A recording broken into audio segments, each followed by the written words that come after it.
అందరికీ praise the lord. ఈ రోజున మన ధ్యానాంశం సంవత్సరాలకు జరుగుచున్నాయి కానీ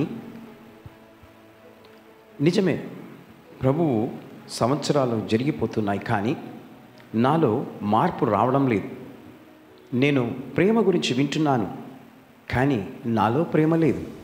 క్షమాపణ గురించి వింటున్నాను కానీ నాలో క్షమాపణ లేదు. నేను తగ్గింపు గురించి వాక్యం వింటున్నాను కానీ నాలో తగ్గింపు లేదు.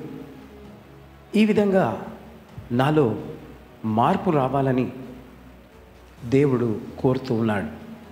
నీలో మార్పు రావాలని దేవుడు కోరుతూ ఉన్నాడు. ప్రభు యొక్క రాకడ సమీపిస్తూ ఉంది. అన్ని సూచనలు ఈ భూలోకంలో జరుగుతూ ఉన్నాయి. కనుక ప్రియమైనటువంటి దేవుని బిడ్డలారా, ఈరోజు నీవు సిద్ధపాటు కలిగి జీవిస్తున్నావా?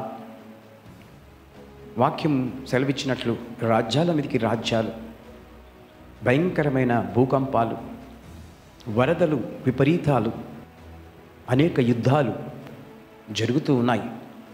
ఆయన వస్తానన్నాడు, రాక తప్పడు. ఖచ్చితంగా ఆయన బయలుదేరాడు, వస్తూ ఉంటాడు. ఈ రోజున నీలో మారు మనసు లేకపోతే నీవు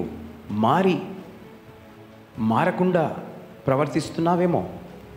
ఈరోజు దేవుడిచ్చే ఉచితమైన రక్షణను నీవు పొందుకోవాలని ప్రభు పేరట మనవి చేయుచున్నాను.